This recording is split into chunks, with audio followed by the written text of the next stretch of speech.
Well, I think it's a work in progress for sure. I mean, I think, relationships aren't formed in a matter of a couple days. There's time where the respect grows and the communication follows. I think the greatest relationships that you have, with your friends and loved ones involve conversations that flow. You can not talk to a close friend for a few months and pick up right where you left off. We've had a couple conversations and been positive conversations. All right, despite the offseason drama, that bad man with nothing but respect for his general manager as the NFL preseason officially gets underway today. Ladies and gentlemen, what's going on? Welcome into First Take. I'm Charlie Arnold, joined by Max Kellerman, Mr. Swagoo, Marcus Spears. Happy preseason, fellas. How you doing? What's going on, Swagoo? You ready for this? Really good. I'm ready. Them Cowboys playing tonight. I need to see some signs Your of getting team. better. So I'm hyped. Hall of And Fame you know we're going to game be talking tonight, about the Cowboys, too. So we got to start with the Packers, though, because you just heard Aaron Rodgers. He's calling his relationship with Green Bay general manager Brian Gutekunst a, quote, work in progress. He also noted he's been in touch all offseason with his backup Jordan Love, and he is on good terms with head coach Matt LaFleur. So now that differences have seemingly been settled and set aside, Max, are the Packers the biggest threat to the Bucs in the NFC? Oh, yeah, clearly. The Packers are the number one threat. First of all, they got to the NFC Championship game 2 years in a row. Secondly, the first year it was with Aaron Rodgers as game manager. Wait a minute, is he slipping? That's why they drafted Jordan Love in the first place, right? No, he's just getting used to a new system. And ran it to perfection, not just a game manager, obviously, last year, but an MVP, having one of the greatest regular seasons in the history of football, and obviously, maybe, arguably, in his own amazing career. So that's one. They have Aaron Rodgers. You think Matt LaFleur's ever taken the ball out of his hands in a playoff situation like that again? That's never going to happen. He's obviously going to be committed to the Packers this year. Right, Sago, could you imagine? He's obviously going to be committed to the Packers this year because, if anything, he'll be more motivated than ever if you're looking for external motivation. So there's the Aaron Rodgers of it all. How's the rest of the offense? Do they have a really good running back? Check. Wideout, arguably the best in the game. Some people are making that argument. Top three? Check. He has skills position players. Does he have a defense? Well, look, the secondary's real good, right? The front seven ain't like setting the world on fire, but they're competent. They're middle of the pack, maybe plus. Like, that whole defense is a good defense. And when you look at the schedule, they're not going to be the underdogs till they play the Chiefs at Kansas City week 9. Yeah, the Packers are the biggest threat to the Bucs. Yeah, I hear you, Max, and I feel you, and I understand where you're coming from, but it's the L.A. Rams. And it's the L.A. Rams, one, because it has to be, because of how much they've leveraged their future in order to get Matt Stafford. But it's also, I always felt like they were a quarterback away. Look, I didn't trust Jared Goff. I know a lot of people did. I'm not saying he's not talented. I just didn't trust Jared Goff to be that grimy quarterback that you needed to be in crunch time situations like I do with Matt Stafford. Yeah, I said it. Matt Stafford, who's been buried in Detroit for a number of years, and thank goodness for Calvin Johnson, one of the greatest wide receivers ever. We might not have ever known that Matthew Stafford just consistently throws for 4,000 yards and puts his team on his back, even though the roster and even though that franchise hadn't done enough to keep him surrounded with a good football team. Here's the other thing. Sean McVay. As much as we laud about Matt LaFleur and Kyle Shanahan, Sean McVay is another guy that's supposed to be on that level from an offensive play calling mindset. And now you couple that with a quarterback. I love their offense. And let's not even look. I understand what the Green Bay Packers are, and Aaron Rodgers makes them that. It's a lot of turmoil that's been going on within that franchise, and I'm not convinced yet that it's not going to spill over into the season. I'm just not convinced. Maybe other people are, and it's a go by to get by.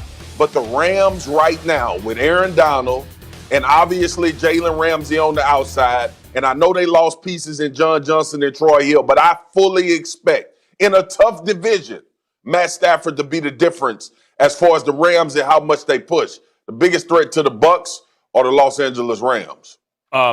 Rams are going to be very good. Stafford is an upgrade over Goff. They have, I mentioned. No, I know they are, Max. That's why I just said all that I said. I know they are. Packers. I mentioned the Packers don't have a front seven that scares you, even if they're competent. The Rams have Aaron Donald. You mentioned the stars on defense. I get all that. And usually losing a running back wouldn't change the odds that much in my eyes. But Cam Akers was special second half of last season and looked to me like he was going to be a top 5-ish guy this year. And when you think of McVay, who's a great young head coach, already been to a Super Bowl, what did he do with Goff? It was Gurley plus Goff that made Goff look as good as he did that year. And Stafford needs less than Goff, that's true, because he is better.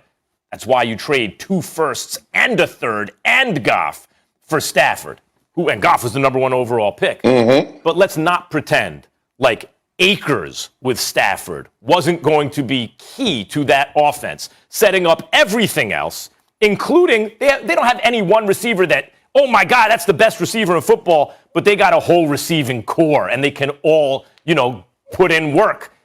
Marcus, without Cam Akers, none of that works quite as well. And they did not replace him. You mentioned guys they lost, but that was easily their biggest loss. And even if they did have Cam Akers, and then it would make it tougher for me, give me the team with Aaron Rodgers. But they don't have Cam Akers. So, yeah, hell yeah. Give me the team with Aaron Rodgers. I got you. Give you the team with Aaron Rodgers and give me the team with Matt Stafford that's in a better situation, that hadn't had all of this turmoil going on in the offseason. Listen, man, like Max, you know this. You've been covering sports long enough.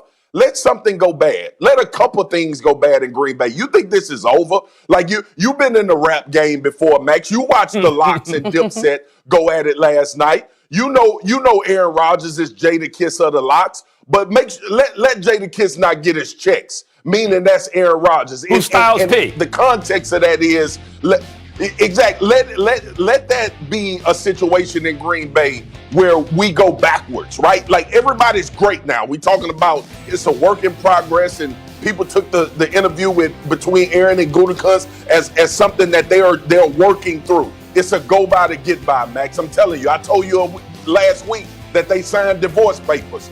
Let it go bad. I'm concerned. I know what a lot makes of you people think it's think going to go bad? Wash this under the rug.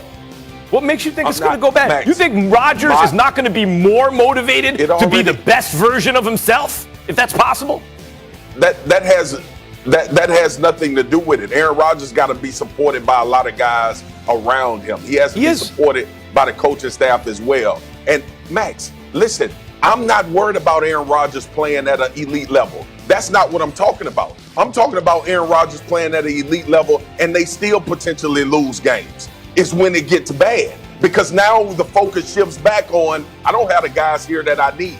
We don't have enough in order to win a championship. Listen, it may not, but what I'm telling you is I'm taking a team that didn't deal with that turmoil this offseason. I'm taking a team that made a significant upgrade at the quarterback spot and an offensive coordinator who's not going to take the ball out of his hands. I'm taking a team that went to the Super Bowl when we saw them with a really good football team. That's who I'm taking. I'm just looking to see these Packers losses where it's going to go bad. At Saints, is that going to go bad? Lions at Green Bay, is that going to go bad?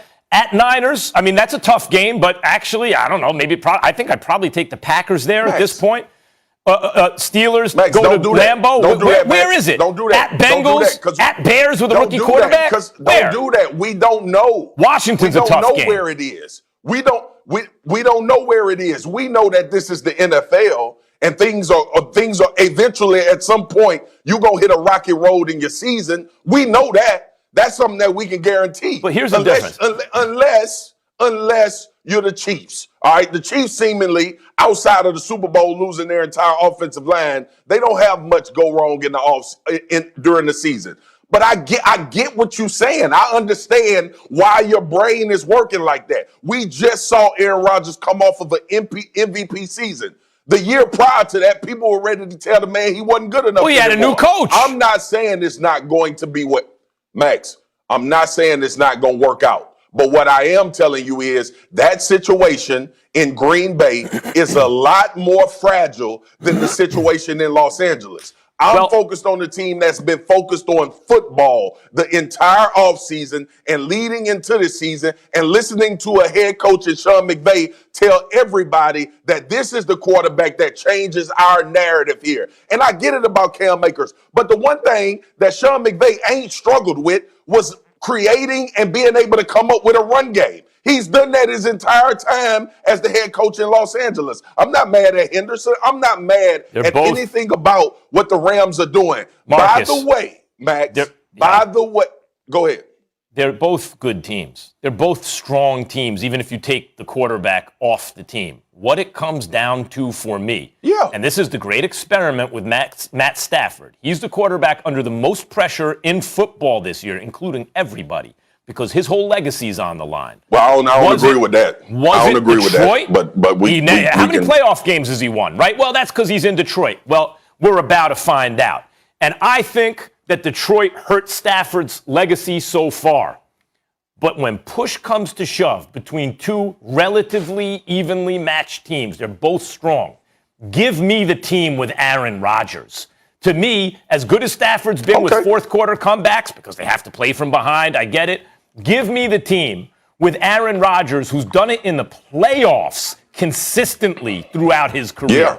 That's the team that threatens the Bucs. All right. Perfect. Well, we just so convenient.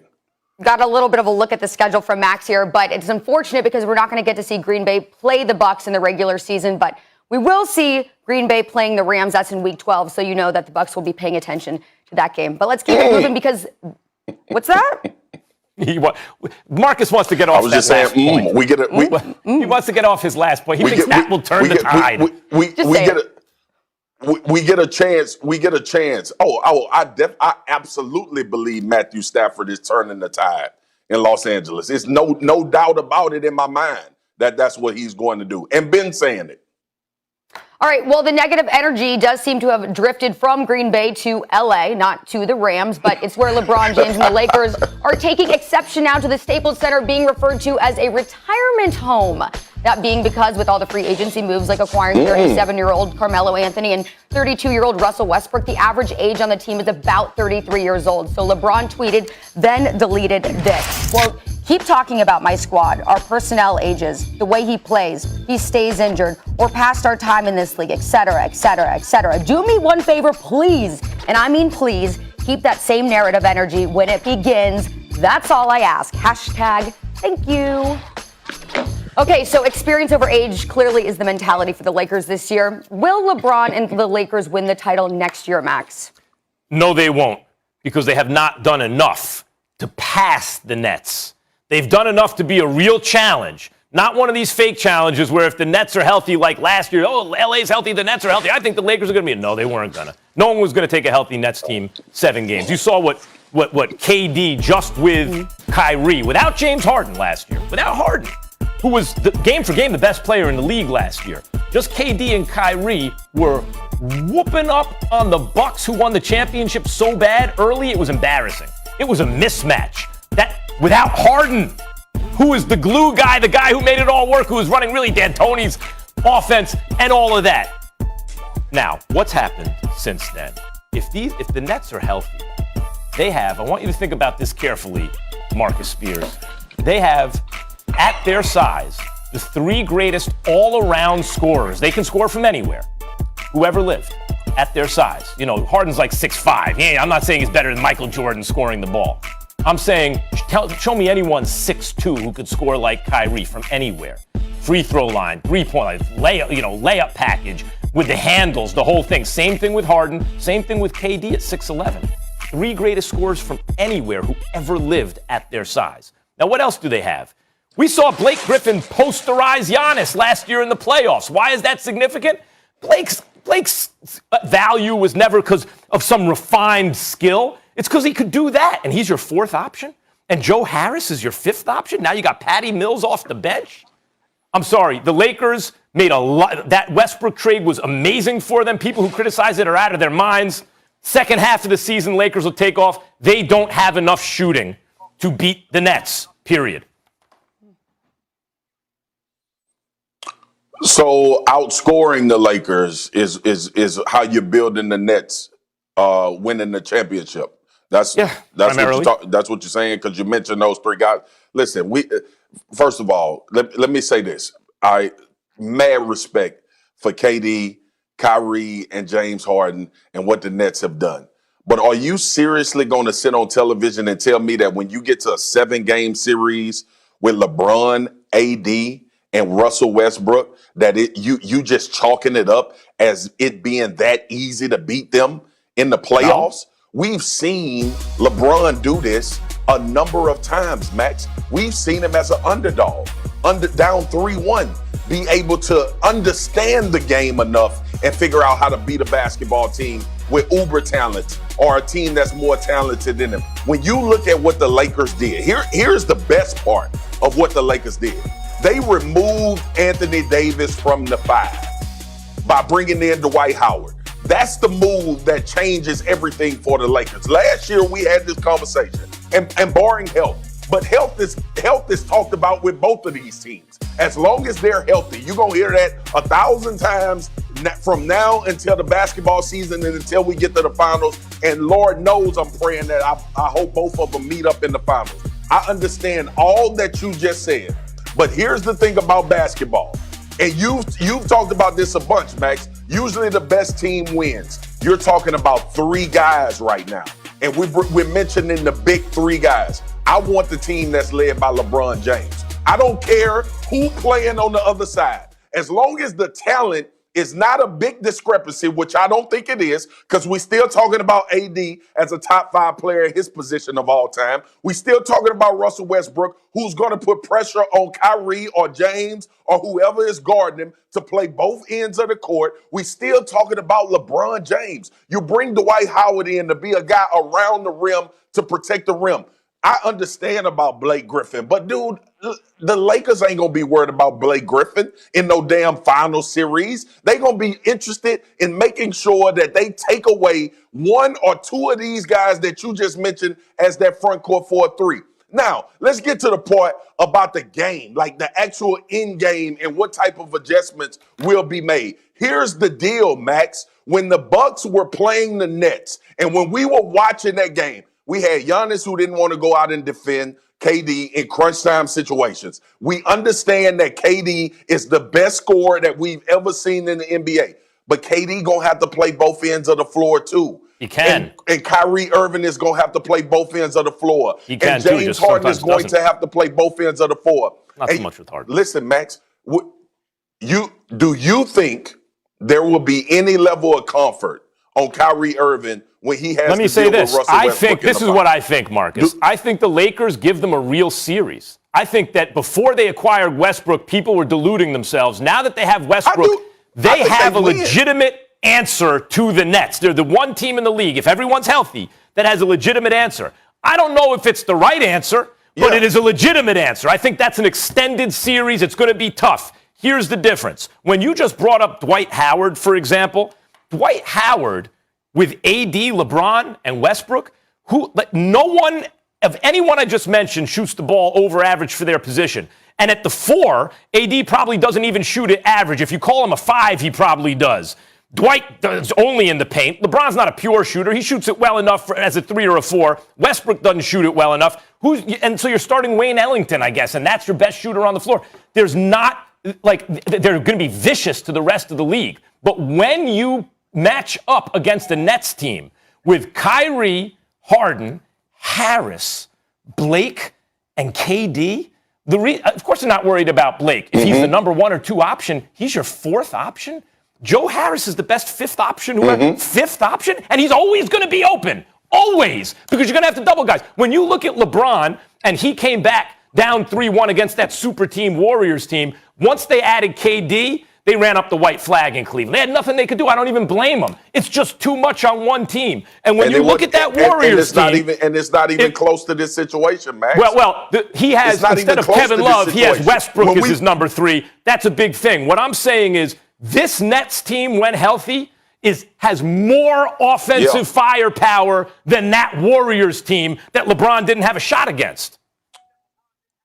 And fortunately, you play defense in basketball too. And we always That's why it'll be a good series. we forget that you got to do that. Like a lot of people forget because we get enamored with talking about how well James, KD, and Kyrie are on the offensive side of the court. There's another side that pressure will be put on them. Max, them buckets ain't that easy with Dwight Howard standing in the paint. Them buckets ain't that easy. How many You minutes still are got gonna to be put standing in in the paint? extra work on the defense. You have to put 15 in minutes again? extra work on the defensive end of the court as well. Listen, let me say this too. When we look at the Bucks and Nets, right? That I'm going back. That's a terrible matchup for the Milwaukee Bucks. It's terrible because Giannis doesn't have a perimeter game. Giannis doesn't have a perimeter game. We know exactly what Giannis is going to do. I like Harden Tucker. I like Harden Tucker, especially with open looks. You talking Also about not a the great Nets getting shooter. open I like looks. him too. What He's the not a hell good you think- shooter. What you think the Lakers are going to do? This is what I think the Lakers are going to do, Marcus.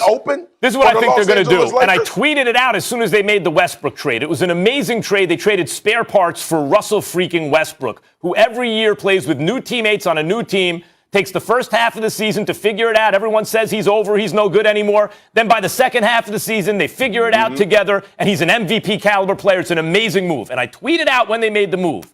They have a legitimate answer to Brooklyn. Brooklyn will shoot it better. The Lakers will defend it better. The Lakers have more athletes, like Russell Westbrook and LeBron James as athletes. That's tough to match up with. That's why it's going to be a series. But in terms of the way the parts fit together, you're going to have to score, if the Nets are healthy, 130-plus points a night to beat them. You ain't going to beat them with 115 points. I just don't understand. It's going to be the greatest offense in the history of American team sports. Max, do you not believe? Let's have an honest conversation on television because people are watching us. Yes. Do you think that the Lakers will not be able to match points with the Brooklyn Nets? Correct. You believe that? I believe it. Correct. That's, Lakers will match that's points with a just lot of teams. absolutely false, The Nets Max. are going to be tough. That's absolutely false, bro. That's absolutely false. Think of Because the you spacing on the still Lakers are for not a second. acknowledging the fact that you got to do it on both ends. The space. What you mean? The Actually, spacing? you know what, Max, Marcus? When you bring up James defense, is still playing for the Lakers. Max, here's another problem. Max, LeBron's I hear still you. playing for the Lakers. I hear you. Here's another problem when you bring up the Lakers defense. Because the Nets have more complete players on offense, right? The big three where it's concentrated can do everything. The fit is easier. So the problem with the Lakers is they recognized we need shooting around these guys, right? So they brought in shooters, but they gave up in terms of guys who are going to get minutes, length, and a little defense. So they have their offense is concentrated in three guys who can also play defense but not shoot it really well. The shooters that they brought in, now it means they can't switch the same way. It's not that the Lakers won't be a devastating team by the second half of the season. They will be.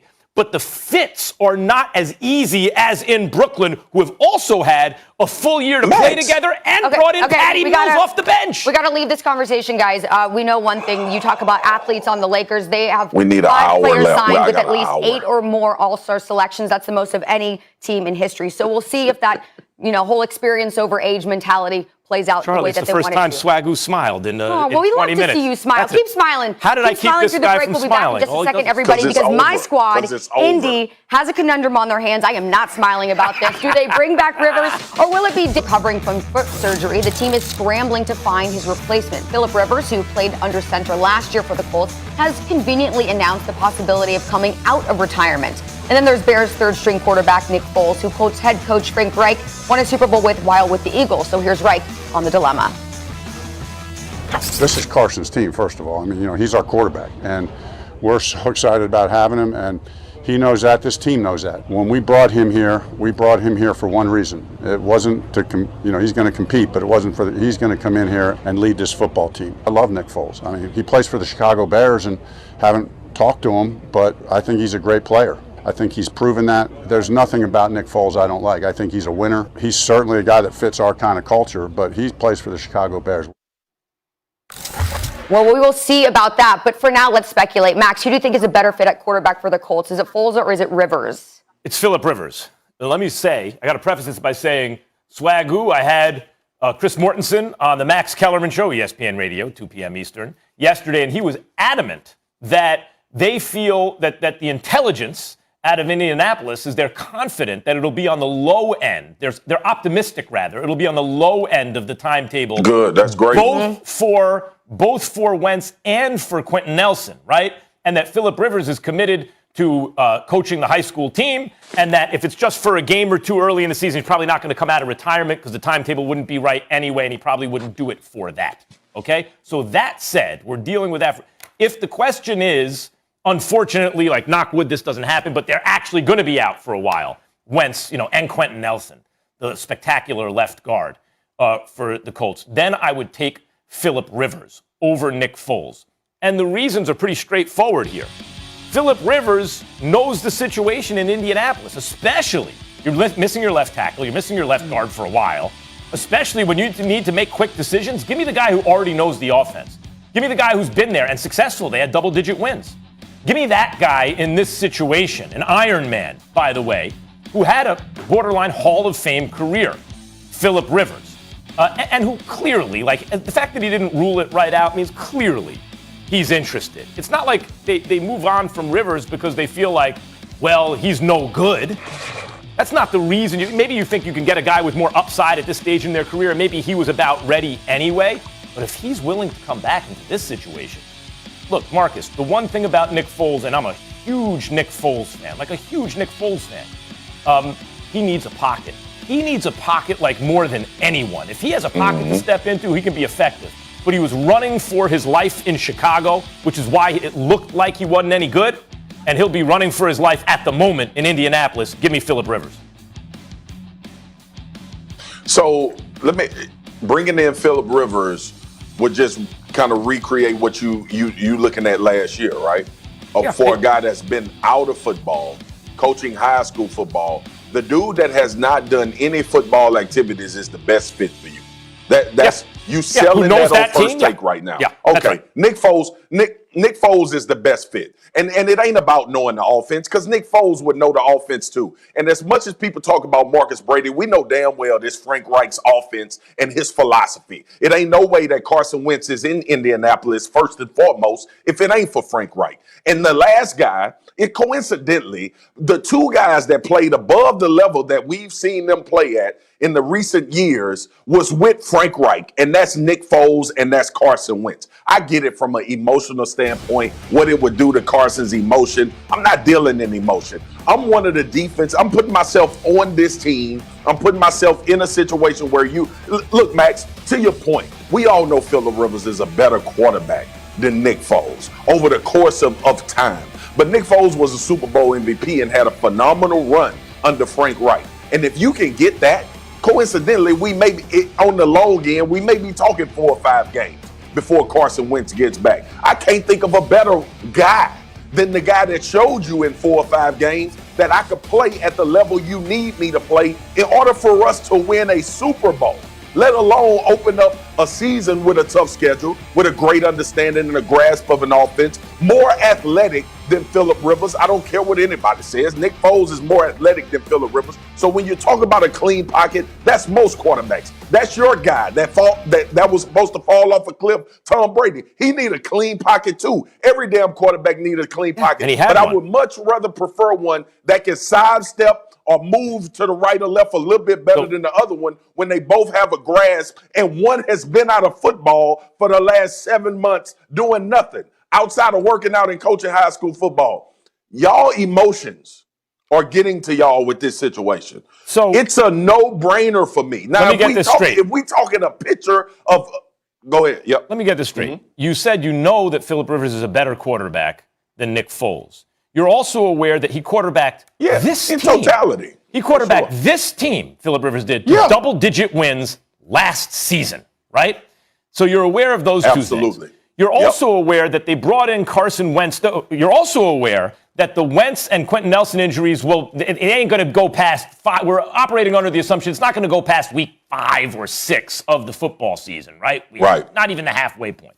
You're aware of all those things. You're also aware that they brought in Carson Wentz, and that clearly Coach has said this thing that I think has alluded to the thing that we're all thinking, like Carson Wentz got to get his head on straight. You got to build Carson Wentz back up.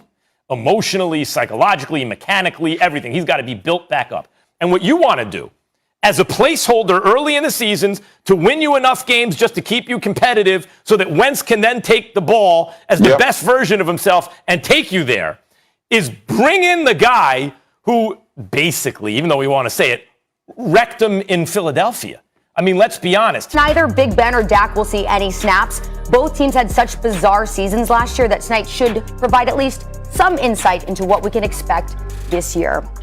Okay, with all that being said, Marcus, let's start with you here. Who is America's team? Is it the Steelers or is it the Cowboys? What do you say?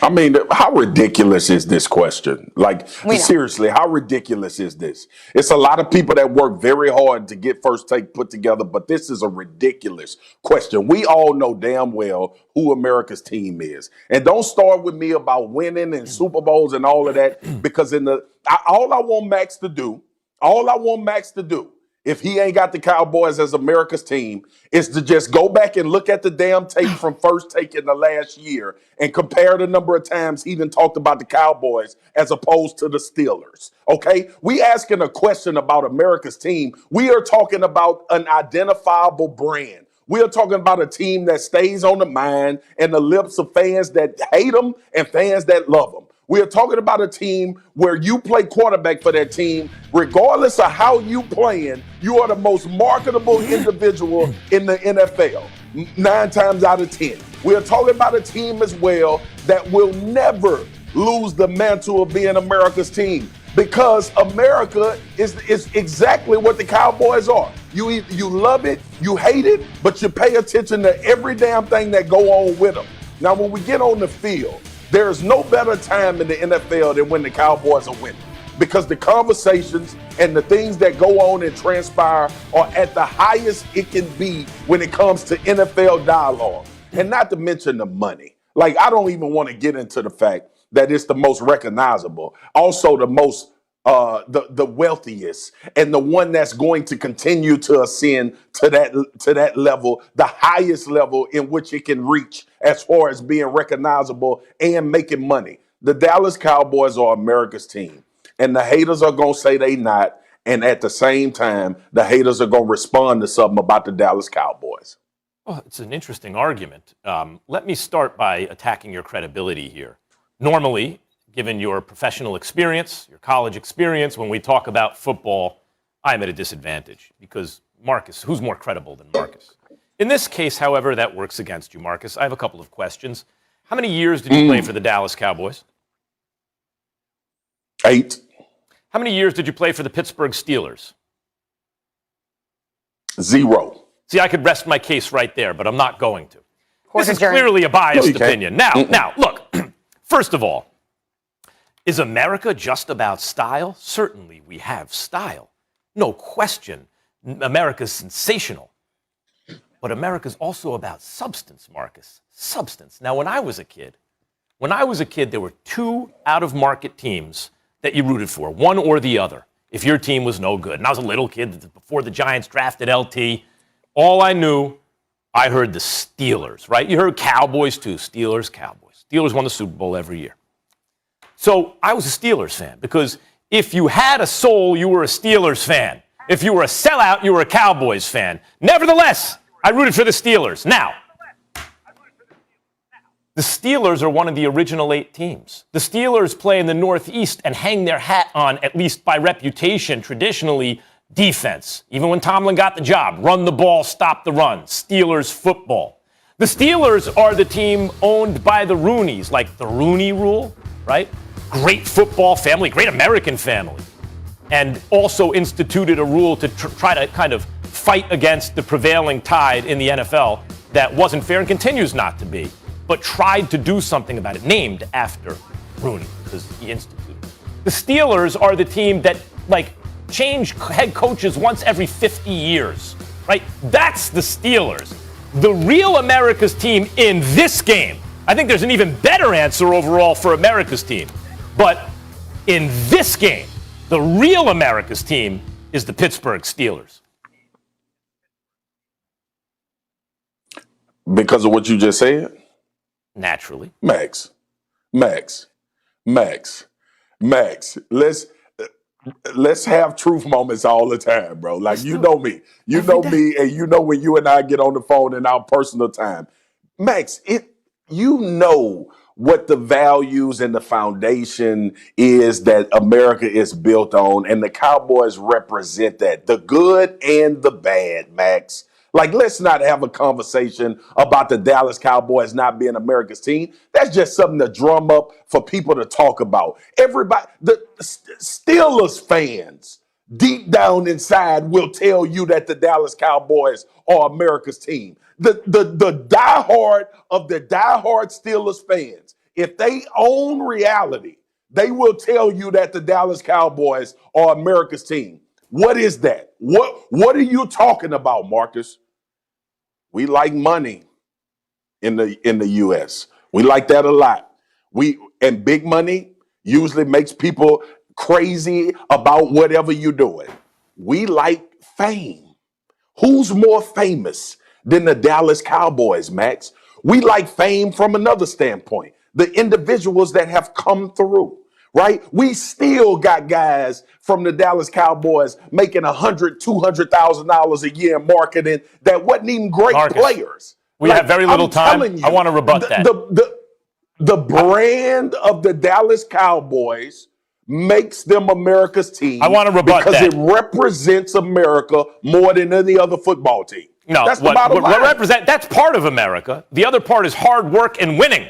Hard work and winning. Who has won the most Super Bowl championships? Till the Patriots tied them. And the Patriots was tied just to Tom Brady and Bill Belichick, right? But the Steelers have done it throughout their history. The Pittsburgh Steelers. Who represents the blue-collar workers between the Cowboys and the Steelers? The Steelers. Who represents doing it the right way between the Cowboys and the Steelers? The Steelers. Do you know why the Cowboys are known as America's team? Because a snake oil salesman named Tex Schramm came up with it as a marketing device.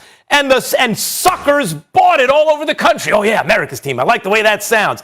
That's what the Cowboys are about. The Cowboys, since Jerry Jones, last 25 years, quarter century, Cowboys, all sizzle, no steak. All sizzle, no steak. The Pittsburgh Steelers have won 2 Super Bowls, been to 3 in the Roethlisberger era alone. In the Roethlisberger era alone, they've been to 3-1-2. They got steak. They don't have the sizzle of the Cowboys, but they got the goods. Max, don't bring that up, because if you're going to equate winning to being America's team, if you're going to equate winning to America's team, we're not talking about the Steelers either.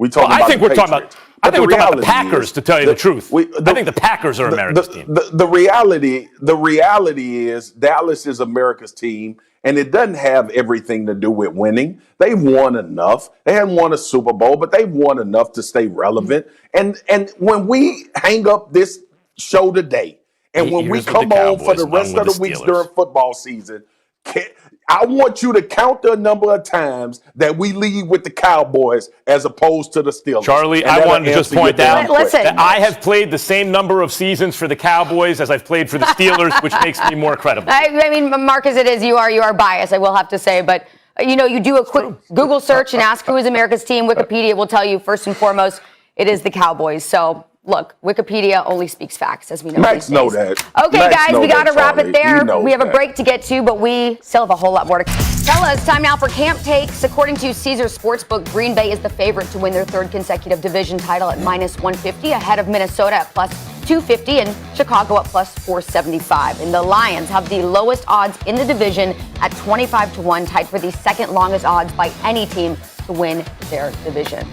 So let's now welcome in former NFL wide receiver who is making his debut here on First Take, Mr. Harry Douglas. How you doing today? I'm doing well. I'm excited. Let's get this show on the road. HD. Yep. Let's get it on the road. In fact, we're going to start with you, Harry. So which team can challenge the Packers in the NFC North? Well, for me, I think it's the Chicago Bears, and here's why. You look at the defense that they have a top 11 defense last year. When you have defensive linemen such as Akeem Hicks, you have Khalil Mack, you have Robert Quinn, but not only that, you have 2 linebackers that can run sideline to sideline and get downhill, Trevathan and Roquan Smith. To pair that along with a solid secondary, I think, and Swagoo, you know this, when you have a defense that can stop a prolific offense, you have a chance to win all kind of games. Now, I'll tell you this, when it comes to the offensive side of the ball, some things that they got to correct. They got to get that offensive line correct, right? They got to get right and on the same page when it comes to protections. And quite frankly, I think if Justin Fields is their quarterback, because Swagoo, you said earlier that Nick Foles was running for his life. Now you have a dual threat quarterback back there that can probably get away from some of that pressure and make some plays for this offense. And they're prolific. When you look at their skill positions, right? They have 2 solid tight ends. You have Cole Kmet, you have Jimmy Graham. Look at the wide receiver positions. You have a number 1 guy, Allen Robinson, and then you have Moody. Not to mention now, you got one of the fastest receivers in football in Marquise Goodwin. And hey, 2 solid running backs. I think Justin Fields can take this team to compete against the Packers in the North. Go ahead, Marcus. Oh, yeah. Well, welcome to the debut, HD, because we got to kill you right now, bruh. It's the Minnesota Vikings. Are you kidding me? Like, this defense, one, was ravaged with injury. And you talk about D lineman. Daniil Hunter is coming back. I think he's the most underrated pass rusher in the NFL when we start talking about that. The moves that have been made in Minnesota have, and I said this, Max, I said this a couple of weeks ago. Like, I'm not sure that the Green Bay Packers just run away with this division based on what transpired in Minnesota this offseason. Mike Zimmer acknowledged that his defense was bad. And that's something that I'm not going to attach to Mike Zimmer more than 1 year, right? The injury bug got him, but Mike Zimmer is not going to field a bad defense this year for the Minnesota Vikings. And then when we get to the other side, see, here's the thing, Harry. Here's your initiation. All of that stuff you just talked about with Chicago, that's hope. That's hoping all of that stuff works out. You know what I know? I know Dalvin Cook is a top 5 back in the league. I know Justin Jefferson is one of the more prolific young wide receivers in the league. I know Adam Thielen is an elite level performer in the NFL. I expect and know, based on what I watched last year, that Irv Smith, the tight end, is going to have a big year. I know that everybody kills Kirk Cousins, but everybody doesn't look at what Kirk Cousins does on a year in, year out basis. And that's ball out of his mind, to be honest with you. We get on Kirk about certain moments. But he did go to New Orleans and win a playoff game with a last second throw with a last possession drive to Rudolph to win that playoff game. The Minnesota Vikings, even with Aaron Rodgers, even without all of this turmoil that went on this offseason, were going to be a contender in this division. That is the challenge to the Green Bay Packers, and that is what's going to happen. It's going to come down to those 2 teams. Hold on, Harry, because you're both wrong. It's not Minnesota. Because I don't trust Kirk Cousins in big games and in the playoffs. I don't trust. I know this, Harry. It's not Chicago because Chicago's had the defense you've been describing for a couple of years now. They can't get it done because they don't have the right guy under center. Andy Dalton's not that guy. Justin Fields probably will be. I'm high on Justin Fields. I thought he was a steal in the draft.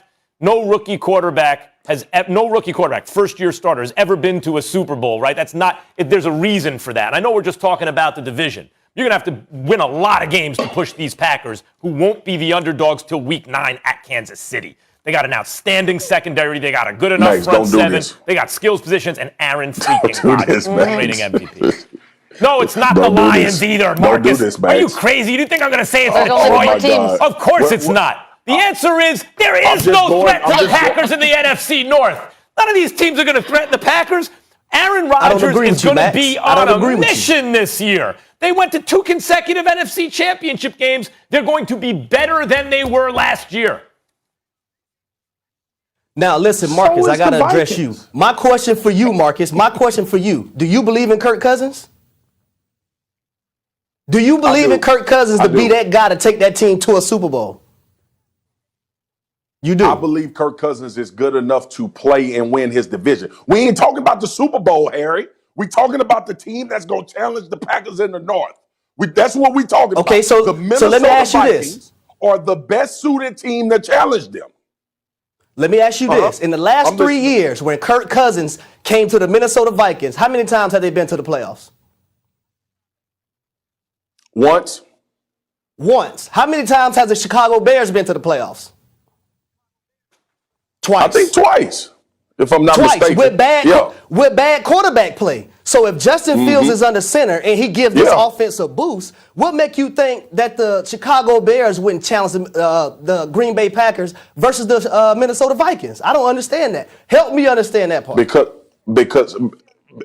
Because Harry, I have no earthly idea how the quarterbacks are going to play for the Chicago Bears. I do know how Kirk Cousins is going to play based on what I've watched him do. And you know what Kirk Cousins has done? He's played well enough to keep his team in games and in contention. Like, I know it's easy. It is so easy to point at Kirk Cousins and say, Kirk Cousins is the issue. That's a lie.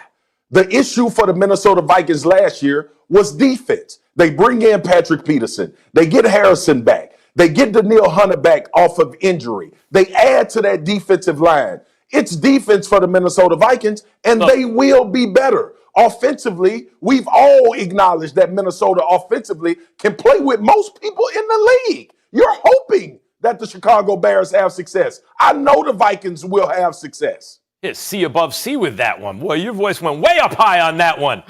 Lie detector. Because I got to emphasize to my man. I got to emphasize to my man. Look, I'm going to help you both out. If you built a time machine and put Justin Fields 2 years in the future and then put him on the Vikings, now you can challenge the Packers. These teams ain't challenging no Packers. Look at the Packers. This dude, bro. They're going to wind up with maybe 3 losses this year, something like that. Aaron Rodgers is going to be on a mission. I don't believe in the Packers defense, Max. I don't believe in the Packers defense like that. Well, it may not be top third of the league, but it's going to be close. Like, their front seven is solid. Their secondary's excellent. Alexander might be the best dude in the business. He's one of them. That's not like that's going to be at worst the middle of the pack defense. Who has a better defense? Does the Bears have a better defense, or does the Packers have a better defense? Bears. That's what they hang their hat on. Their defense. You know this. If you have a solid defense, you have a chance. Right or wrong? Sure, but the Bears have had the same chance the last 3 years. And if you think a rookie quarterback is going to be the difference, I like Justin Fields a lot. There's not going to be a rookie quarterback you put on the Bears and suddenly they're as good as the Packers. They got Aaron Rodgers had the best season of his career last year as the reigning MVP. I want the team with the improved defense and the offense that I know can go toe-to-toe with majority of the offense in the NFL. And you, Marcus, with Kirk Cousins. Look, that's the Minnesota Vikings. Kirk Cousins, at some point, Kirk Cousins is going to mess it up. God, bro. Yeah, just because you choked a lot in the past doesn't mean you're always going to choke. That's true. You're right about that. Kirk Cousins has shown signs of turning that around. He finally won a primetime game, then he won a playoff game. But, my man, this dude has been in the league a long time. Why do you think it took so long for him, so many bites at the apple, to win in prime time, to win in the playoffs? Does he have some issues with that? Is the whole less than the sum of it starts with Cousins? Yeah. But Aaron Rodgers is the opposite. Aaron Rodgers. I'm sorry, I have to go with Max on this one. And no one cares about any of the rest of the division. Aaron Rodgers is the man. Last year he posted an 84.3 QBR. That is the third highest ever in history since ESPN started tracking since 2006. And they got a good enough defense. The only two above him, Tom Brady and my guy Peyton Manning. So look, it's all about Aaron Rodgers this season. Harry, you're sticking with us. Let's keep it moving, guys. If we're not answering the question, then we could have just went past this. I'm sorry. Max don't want to answer the question. The debate is over. Guys, we're moving on. Calvin Ridley gets a chance to shine this season. One of the major moves of the offseason was the Falcons sending Julio Jones to the Titans. The 32-year-old wideout is the Falcons' career leader in catches and yards, and is second to Roddy White in touchdown receptions. A.J. Brown, Derrick Henry, and now Julio should make life very nice for quarterback Ryan Tannehill. And get this, like Julio Jones, we have got a guy right here who also played for both the Titans and also the Falcons alongside Matt Ryan. So in his first take debut, I'm going to say it again, former NFL wideout Harry Douglas. Marcus Spears also here with us. But Max, we're going to start with you here because it is the battle of the Ryans. So which quarterback do you trust more to win a big game, Matt Ryan or Ryan Tannehill? Ryan Tannehill. There are a bunch of reasons for this. First of all, Tannehill's the guy who just got Matt Ryan's old guy, and you look at that's the best tandem. That's the best 1-2, and who's the 1, who's the 2 in the NFL right now that Tannehill's throwing the ball to, and he's got a great back. And he's been among the better quarterbacks the last several years. He's a guy trending in the opposite direction of Matt Ryan, who earned a reputation for choking in big moments. Like, let's be honest about that, including in the Super Bowl, and you can blame the coach all you want. And on top of that, who's the more mobile guy?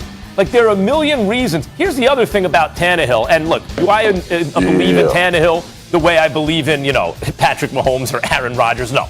Or a talent like Justin Herbert who's ascending? No. Would I take him over Josh Allen? I wouldn't. There are guys I take before Tannehill. He's a good quarterback. And people conflate efficiency with like dink and dunk passing. Tannehill can also throw it down the field. He's accurate down the field. The answer is Tannehill.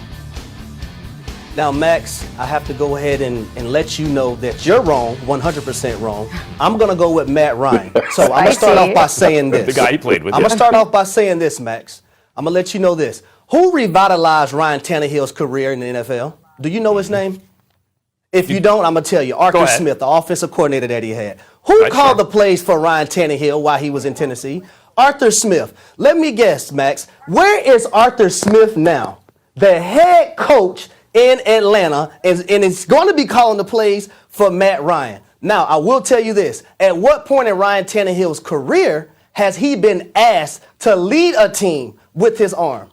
There's never been a time, because I can remember a time in the AFC Championship game against the Kansas City Chiefs, them going down, and Ryan Tannehill with his arm could not lead this team back to victory so they can make it to the Super Bowl. So I'm going to go with Matt Ryan 100% because I've seen Matt Ryan, I play with Matt Ryan, and I know what he's capable of. Listen, now, Max, if you want to say Derrick Henry, I understand. If you want to say Derrick Henry, because if you look at all the big games that Ryan Tannehill has played in the playoffs, he threw for 72 yards, 88 yards, 209 yards, 165 yards. So in my eyes, that tells me Derrick Henry is the player that you should be trusted in the big game and not Ryan Tannehill.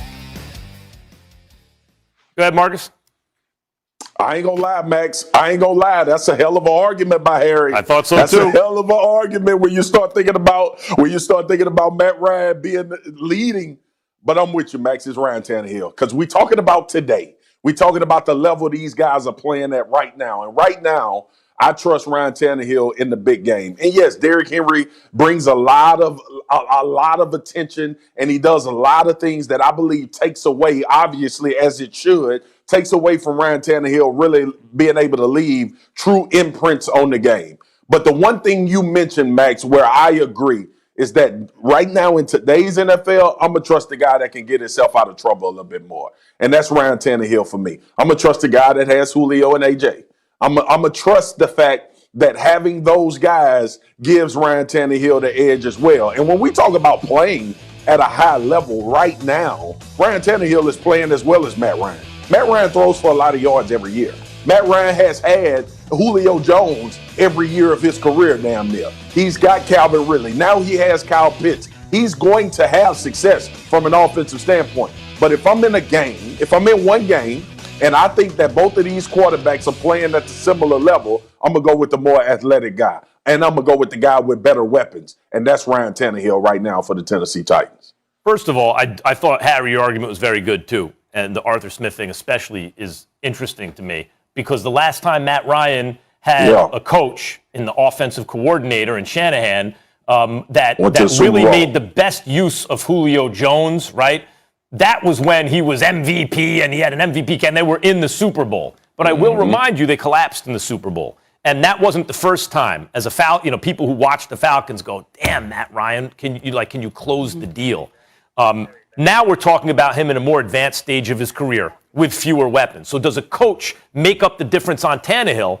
Where I also agree with you, Tannehill is not the kind of guy you think he's going to get it done as a thrower of the football the way you think of Matt Ryan that way.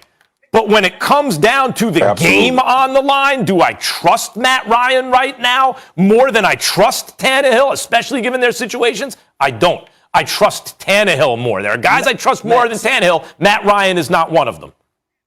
Max, you obviously haven't followed Matt Ryan's career because I was a part of numerous of occasions where we have been down and we had to start inside the 10-yard line to go put our team in field goal range and win a game. Go down and score a touchdown and win the game. Now, you cannot ignore the fact that Arthur Smith is not there in Tennessee with Ryan Tannehill. He revitalized his career. That same guy, if we're talking about right now, Marcus, is in Atlanta and is going to be calling the plays for the Atlanta Falcons. So that's why I get an edge to Matt Ryan. Yeah, Marcus.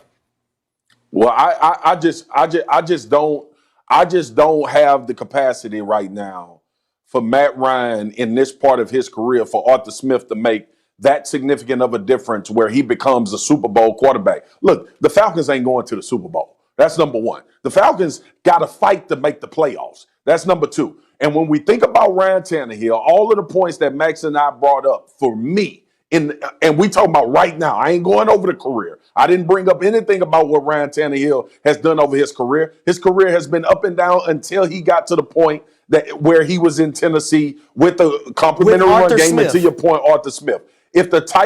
With Arthur Smith, I'm about to get there. With the type of mind that I believe Vrabel has and what Vrabel has seen as a head coach with the Titans, it ain't no way in hell he about to put Ryan Tannehill in a different scheme. So if he executing Arthur Smith's scheme, and I think the guy that they brought in, I can't think of his name right now, and that sucks for me as an analyst. I think the guy that they brought in to be the OC is same philosophy, terminology that Arthur Smith brought to the Tennessee Titans. On top of that, the biggest point, athleticism. Athleticism right now, Harry, is the name of the game. When we looking at quarterback, even with Brady, Brady won the Super Bowl. The defense won the Super Bowl, and they were superior athletes, and they did their thing, and Brady was surrounded, and we're talking a different conversation with Tom Brady. Right now, between Matt Ryan and Ryan Tannehill, for most of Matt Ryan's career, as the game got late, he got worse than he was in the beginning. Now, he was really good, so he was still a competent NFL quarterback even late in the game. But, Harry, the truth is, he was more like Falcons fans know. In the fourth quarter, you trusted him less than in the first quarter. Todd Downing is the name. All right, well, these two teams squaring off week one of the preseason. And bottom line here, Harry, I respect the loyalty, all right? We like a loyal guy here on First Take. But we got to get to break. But both of you sticking with us, so let's keep it moving. It's a great argument for Matt Ryan, man. No doubt. Pull the rabbit out of hat. Plenty more to get to right here on First Take. Who will Sean Payton make his QB1 this season? Might it be the former first overall pick Jameis Winston or the dual threat Taysom Hill? And everyone knows the Bucs and Chiefs will compete, but which dark horse teams do our guys expect to compete for a Super Bowl? You do not want to miss those answers. Plus, let's have, with Drew Brees no longer quarterbacking the Saints, the starting job in New Orleans now comes down to either Taysom Hill or Jameis Winston. Guys, look at this. This video of Winston struggling, going through the tackling drill. It went viral yesterday. Oh my goodness. The poor guy, like he needs any more criticism as it is. What's your reaction when you see this? All I hear is laughter. This era of cameras everywhere is terrible. It's ridiculous, right? I saw a tweet yesterday. Some dude tweeted out, "Man, look at our QB1." Oh my goodness. Yeah, Listen, it does not bode well. He got to get his weight up. You got to get your weight up, Jameis. Get your weight up, man. Them bags told Jameis up coming through there, man. Oh my gosh. All right, Charlie, what are we talking about, Charlie? My bad. Well, listen, after hearing the laughter, Marcus, I have to start with you here. Who should be QB1? Should it be Jameis or Taysom? It should be the guy that just got whooped by them bags we just watched. Listen, man, that's funny to me. That is funny to me. Keep rolling that video, Jameis please. Winston right there.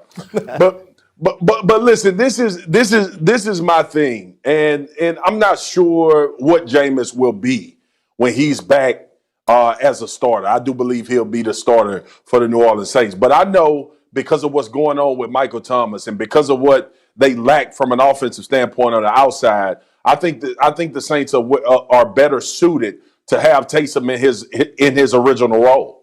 If you put him under center, you limit what you do from an offensive standpoint, flexibility-wise. And I would much prefer have him and Alvin Kamara be an issue for a defense as opposed to having him at quarterback and you trying to create some semblance of a QB run game. And let me say this as well.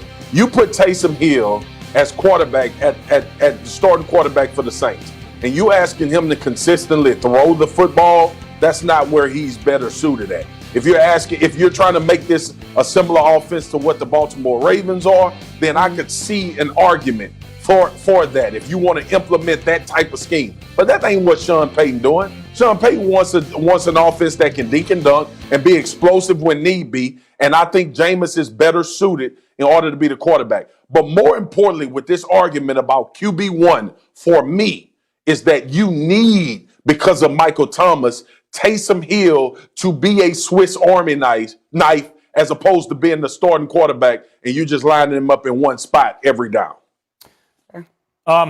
Believe it or not, I think Taysom Hill should be the starting quarterback, at least to start the season. Sean Payton has been talking for a long time now about his belief in Taysom Hill, and he'll tell you that on the record and off the record. Sean Payton believes he can be a quarterback in the league. And even if you're like, come on, coach, really? You're not. There's no ulterior motive. He believes it. And I think Taysom Hill, for so long, I've had arguments with NFL players, current and especially past players, who, when Taysom Hill, this is going back a couple years, well, he's a gadget player. You're kind of burning a roster spot on Taysom Hill. And sometimes guys who are really versatile, you can kind of get hit with that rep, right? A utility guy. He's a jack of all trades, a master of none. Why? Because he can throw, he can really run, and he can catch. Therefore, he's a gadget player that you don't value. Now, we haven't seen a huge sample size of him as quarterback. And obviously, you're right, Marcus, they're going to have to look more like the Baltimore Ravens than they have. This is not a guy who's going to throw for 350 yards. You don't figure he's going to use his legs. But I don't see why he can't do that. You know, if you look at his, like, does he, you talk about dink and dunk, yes. Does he have explosive plays in his arm? Probably not. Certainly not as much as Jameis, but he probably not going to turn the ball over as much as Jameis in either. And as a dual threat quarterback, which Jameis is not, he can give you different looks. I'm all for him at least starting the season. Neither one of these guys is going to strike fear into the NFL, but at least starting the season with Taysom Hill. Max, I have to disagree with you, and I'm going to have to go with Marcus. Listen, when you look at this New Orleans Saints football team, Michael Thomas is one of their best players, right? He's going to benefit more from Jameis Winston. When you look last year when Taysom Hill came into that role, you want to know who diminished a little bit? Alvin Kamara. The New Orleans Saints cannot afford for Alvin Kamara to diminish because of Taysom Hill being your quarterback. I tell you one thing that's a known fact, and Swagger, you know this being a defensive player. It's hard as hell being a defensive coordinator trying to put together a defensive plan when you know you have a QB1 in Jameis Winston, but then you have a Swiss Army knife in Taysom Hill that you have to prepare for because the multiple different roles he has to play in. Now he can play on special teams and be the punt protector like you can. So if you want to go for it on 4th and 1 and 4th and 2, now you can. Taysom Hill is not going to be in those roles if he's your QB1 because you don't want to risk him getting hurt. So for me, it's a no-brainer. You have to go with Jameis Winston. And I know he was a part of the 30-30 club, but I think Jameis really benefited from sitting behind Drew Brees and understanding. And I always use this analogy right here, guys. Absolutely. And I use it when I talk about Tom Brady and Teddy Bridgewater. It's like when you go to the bank. You never get tired of making deposits. So if you got to hit that check down 2 or 3 times and throw that football away, continue to make those little deposits because you're in the pluses and never the minuses. This is a legitimate question because I think that is a good argument. And it's not like either of these guys, if I was a Saints fan, I'd be psyched to be my quarterback heading into the season. And if Jameis can just cut down on the interceptions and he could be, instead of 30-30, 25 and 15 even, that'd be a big improvement. But anything's an improvement. Yeah, right. But this is a legitimate question. Why do you guys think Sean Payton has consistently said Taysom Hill both on and off the record, and he's a guy who's seen these guys up close? Why do you think Coach keeps saying Taysom Hill? Max, maybe listen, he had too many drinks. Sorry, Harry? Look, to answer your question, It's No, funnier than after the Winston video. Harry say he had too many drinks. Listen, let me take this one. This is a part of this is coaching, Max. This is a part of keeping Taysom Hill engaged. This is a part of giving him an opportunity to see if he can play QB. And he had that opportunity last year. I think and this is going to sound terrible, and it's the biggest indictment on Taysom Hill, okay, when it comes to talking about quarterback. Remember, we all know Taysom Hill is an elite football player in the way that he's being used. But the biggest indictment on Taysom Hill is that he did not come into this season the clear-cut starter after being the only guy to play last year when Drew Brees was out, right? We all understand how this QB thing works. If you're not QB1 and you've had an opportunity to show that you could be against a guy that didn't play, I think Jameis threw for 72 total yards last year. Taysom started 4 games, I believe, or 5, and then you come into camp and the coach is like, look, I love Taysom Hill. Taysom Hill can play quarterback, but I ain't about to name him QB1, even though he's the guy that I went with last season. And when Teddy Bridgewater, who Sean Payton thought was a more competent quarterback, which he was, is Agreed. the reason he started those 5 games. Yes, but we're not talking about Bridgewater. To Taysom Hill. I agree. If we're talking about Teddy Bridgewater, we're not talking about him. Follow, Max, follow my point. All right. Taysom Hill last year started 4 games when Drew Brees was out. And completed over 70% of his passes. Yeah. Max, he's not the clear QB1. Why do you think that is? Because he's not a great quarterback. I mean, like, this is not a mystery. Well, the question is, can he do what Sean Payton needs him to do? But here's another point I want both of you guys to look at. At some point, the wrong decision will have a psyche on the locker room, right? If you choose the wrong guy, you send Taysom Hill out there to be the QB1, and everybody on this New Orleans Saints team know that Jameis Winston should be QB1. How's the locker room gonna feel about that? It's not gonna be good. So I think for the Saints, for the better of the Saints, they need to go with Jameis Winston because Taysom Hill is just a gadget guy. I'll say this: Jameis Winston had a starting job. Lost his starting job, was a backup, and I can turn that Taysom Hill argument right around on you guys. Why is it that Jameis Winston brought in as a backup? Jameis Winston, former number 1 overall pick, brought in as a backup, still isn't the clear front runner to have the job. Like the argument you make about Taysom Hill, who played 4 games, who didn't set the world on fire, but wasn't the worst thing in the world either. Why isn't Jameis coming as a presumptive favorite? Because we didn't see Jameis Winston play an extended period of time. This question would be easy to answer if we saw Jameis take the role that Taysom took with Drew Brees. Obviously, Sean Payton said it. He told Taysom that you would have this opportunity if it presented itself. And he was true to his word. He gave Taysom an opportunity, and as much as you bring up a 70% winning completion percentage and all of that, the Saints lost to the damn Philadelphia Eagles with Jalen Hurts in his first start, and they played the damn Denver Broncos with a dude that played wide receiver that we didn't know who they quarterback. They played Arizona tough too. Jalen Hurts looked pretty good against Arizona too. Like, let's be honest. And the way he played. Come on, man. And Max, I'll tell you this from a wide receiver standpoint, Max. It would be solved last year. Max, from a wide receiver standpoint, I want Jameis Winston throwing me the football. I don't want no damn Taysom Hill throwing me the football. Because there's more chances that he going to be running, and he's taking away stats from me as a wide receiver. I hear you. Secondary and the other team wants Jameis throwing the football too. You know. But in the 4 games that he did start in Brees' absence, he averaged 174.5 yards, which was the 3rd highest man in the league during that period of time.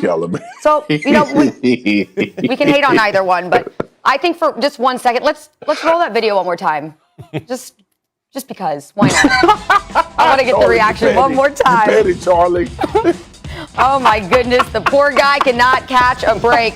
All right, let's keep it rolling. All you young fellas at home, that is not the way to go through the bags. No, it's not. The NFL. And unfortunately, there are cameras everywhere now. So, all right, and enough fun we've had. Let's keep it moving because we still have more to come on First Take. Which former Crimson Tide quarterback do the guys trust the most this season? Newcomer Mac Jones, Tua, or Jalen Hurts? Plus, okay. No surprise here, Kansas City with the shortest odds to win the 2022 Super Bowl, just ahead of defending champ Tampa Bay at plus 650. After that, you have Buffalo at 12-1, and then LA, Green Bay, and San Francisco all at 14-1. Harry Douglas and Marcus Spears rounding out the show with Max Kellerman here. So, Max, what dark horse team do you see out there who could win a Super Bowl? Ready for this? Ready. Guys, I'm going to take a real dark horse team, like a team no one is taking to win the Super Bowl. You want a dark horse? Try the New England Patriots. Try the Patriots on for size. Ooh. Take a team. Not bad. Take a team with a head coach and GM with something to prove in Bill Belichick, the GOAT, with something to prove. Tom Brady just won a Super Bowl. You think he's going to be ready? Take a team that last year came 2 plays away. Bobby Wagner made a goal line stand. He made a play on the goal line on Jameis. Jameis got stripped against Buffalo. 2 plays away from a 9-7 record in a year where they had a brand new quarterback, opposite of the kind of quarterback they used to have. A guy who was coming off a catastrophic injury and hadn't played in a year. A guy playing for a team whose defense lost 9 guys to defections because of COVID before the season started, whose practice facilities got shut down because of COVID, who had no time to practice. Bill Belichick couldn't prepare, right? And Jameis couldn't learn because no preseason, no practice. And then Jameis Winston got COVID. Now they still 2 plays away from 9-7. Cam. Now look at it. Oh, sorry, I said Jameis Winston. We were just talking about Jameis. I got you back. Cam Newton. Cam Newton had no. So, excuse me. Cam, of course, the former MVP Cam, who's been to a Super Bowl Cam, who before he got hurt was having the best passing season of his career with North Turner as his OC Cam, who's now, they didn't have tight ends last year. Bill Belichick's whole offense is predicated on tight ends. They went out and got Jonnu Smith and Henry Hunter, and Hunter Henry. They got, how many guys did they sign? Wideouts, tight ends, the defense is back. The Patriots are a true dark horse. Marcus? Max, that's a great choice. I went back and forth with it, and I just don't see Buffalo running away with that division either. But I'm going with the Chargers. And Max, you like this because you're a Herbert fan. And when you look at the Chargers roster, and when you think about what they did this offseason, and bringing in Chris Harris is going to be huge for this secondary. When you think about Derwin James coming back, hopefully healthy. Derwin James will be a top safety in this league if he can stay healthy. He's that good. He's been mentioned in the same breath with the ability of Jalen Ramsey. We know Joey Bosa was injured last year. Jared Tillery, a defensive lineman who doesn't get a lot of press right now, but can absolutely rush the passer. Brandon Staley coming in, new head coach, leaving the Rams, understanding how to get that defense going. And from an offensive standpoint, they lost Austin Eckler, who I thought was a huge loss, and people don't think about it in that regard because we were so enamored with the way Justin Herbert performed last year. But that run game was serious. They drafted Rashawn Slater. Keenan Allen, very underrated. Watch out for the Chargers, man. I'm telling y'all, watch out. Now, I have to say, both of those picks that you guys named, both of those are great picks, but I'm going to have to go with the Tennessee Titans. Not just what they did in free agency, but what they did with the coaching staff. Last year, they did not have a defensive coordinator. It showed out there on the field. Last year, their secondary wasn't that good. What did they do? They went and got Janoris Jack Rabbit Jenkins. They drafted Caleb Farley. They brought in Elijah Molden as well. Not to mention now, you see the offense. You better bring your big boy pads when you come to play the Tennessee Titans. Because with Derrick Henry, A.J. Brown, Julio Jones, not to mention you getting Taylor Warner back at left tackle, who's a Pro Bowl tackle, you better be ready to bring your big boy pads. I'll say this, you better bring your hard hat and your lunch pail. Because whoever they're playing, they're going to physically impose their will offensively and defensively. The only knock on the Titans that I have is that they got to get the field goal kicking thing right. Okay, all very, very good choices. We'll see which one ends up being the real dark horse. Okay, let's keep it moving because Nick Saban's prints have always been all over the NFL. But heading into this season, there are 3 prominent former Alabama quarterbacks who are all making news. Jalen Hurts, who looks to take over the starting job in Philly with Wentz no longer there. Rookie Mac Jones, he's impressing in New England, giving Cam Newton all the competition he can handle. And then there's Tua Tagovailoa, who is entering his 2nd year after an up-and-down rookie season. So, guys, what do you say? Marcus, which former Alabama quarterback do you trust the most here? It's all about makeup for me, and that's Jalen Hurts. And I know that not as talented as an arm as Tua and all of that. But when I think about a guy I want to go in the trenches with out of these 3, based on what I know, it's going to be Jalen Hurts for me. And you look at the situation he was thrown into with Philly last year, I thought he responded really well. But a year under his belt, I get a lot of Dak Prescott vibes from Jalen Hurts, y'all. I really do. So I'm ready to see him. But right now, Jalen Hurts would be my guy. I mean, Jalen Hurts lost his job to Tua in college. And Tua is better than Hurts pretty clearly, at least once was. And also, Tua's in his second full year, really, on a good team. The answer is Tua to me. I mean, Mac Jones may not start. And even if he does, again, we're talking about a rookie, a guy who's not as talented to Tua, who was considered once not long ago potentially a really special quarterback who's already had a year and is on a good team with a good coach. For me, I'm going to have to go with Mac Jones, and I know that's probably going to surprise a lot of you guys, but when I look at Mac Jones, he throws the ball with anticipation. He has the intangibles. He's very smart. He played for Nick Saban, who was a very close friend of Bill Belichick, so that says a lot in my book. And I know one of the best wide receivers in this league told me something about Mac Jones, and he told me he believes in Mac Jones as well, so I'm going to go with Mac Jones. Okay, all different answers. I like it. You know what else I like? ESPN 8, The Ocho is back for the 5th straight year with even wackier events from around the world. This year's Air Hockey Invitational, Grocery Baggers Bowl, U.S. Mullet Championship, U.S. Air Guitar Championships, and the Live World Cornhole Championship. Just some of the events you're going to see. The Ocho starting Friday at midnight, goes for 24 hours on ESPN2 and the app. One app, one tap. Okay, so let's get it started here, guys. I want to hear which event you're most excited for. Max, let's start with you. Well, it was tough between the grocery baggers and the air guitar, but I got to go air guitar. I got to go air guitar for precision. You know, all these dudes are going to be guitar players who are going to be coming with precision. It was close, but I'll take it over the baggers. Are them the actual competitors on this picture right here? Or are those the actual people? So for me, y'all, I'm going to go with shuffleboard. Who you got, Harry? Okay, Marcus, I'm going to go with table shuffleboard. I just went to Alaska. I played shuffleboard for the first time. Me and my guy, Tom Mahoney, we went 6-0. I'm actually trying to get a shuffleboard in my house. So if y'all are listening, a shuffleboard company, your boy Harry Douglas would like one in his basement. The training begins Actually immediately. interested in shuffleboard. Okay, Marcus, what do you say?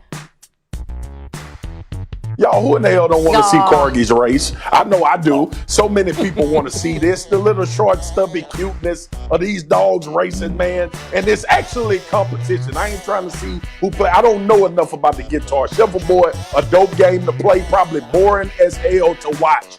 But I know what would be fun to watch. Corgi races. That's my thing I'm picking from the Ocho. Sounds like you can't honestly, there's nothing better than watching dogs, but here's my choice. I'm all here for the mullet competition, okay? Little, business in the front, party in the back. Look, I'm trying to find my next husband. This might be the event for me.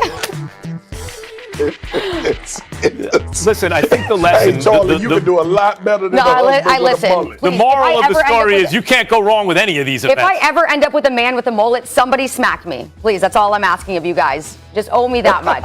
Okay, this has been so much fun. No mullet if you like Charlie. Please. And Harry, hey, props to you, your very first take. Everybody, I had a blast. And guess what? We'll be back tomorrow for a lot more here on First Take.